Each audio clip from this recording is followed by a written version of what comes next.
30 tahun ibu korban pencabulan yang mengaku diminta anggota Polres Metro Bekasi Kota untuk menangkap sendiri pelaku pencabulan terhadap anaknya menyampaikan permintaan maaf.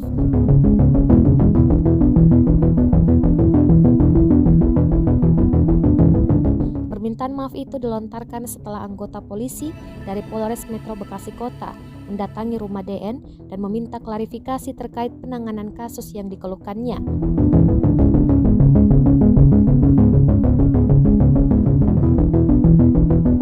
Sebelumnya, kasus dugaan pencabulan terhadap anak DN menjadi sorotan usai DN mengaku diminta polisi menangkap sendiri pelaku pencabulan yang merupakan tetangganya. DN sendiri mengetahui bahwa terduga pelaku pencabulan terhadap anaknya hendak melarikan diri ke Surabaya, Jawa Timur.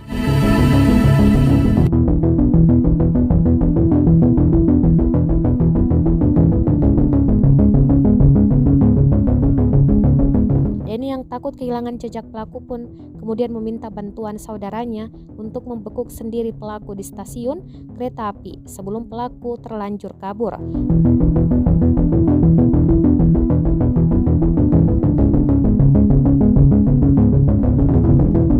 Kabid Humas Polda Metro Jaya, Kombes Endra Sulpan menjelaskan bahwa Polres Metro Bekasi Kota sudah memberikan penjelasan kepada DN. Polisi tidak bisa langsung menahan terduga pelaku usai menerima laporan dari DN karena belum mengantongi alat bukti yang cukup.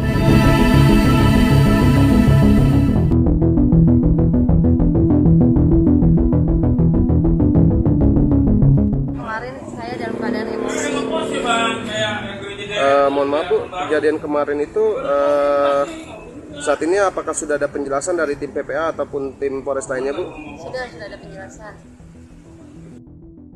Buat Kapolres beserta jajarannya dan penyidik PPA yang menyambut saya hari ini dengan baik, dan saya minta maaf juga kemarin saya dalam keadaan emosi. Mohon maaf Bu, kejadian kemarin itu saat ini apakah sudah ada penjelasan dari tim PPA ataupun tim Polres lainnya Bu? Sudah ada penjelasan.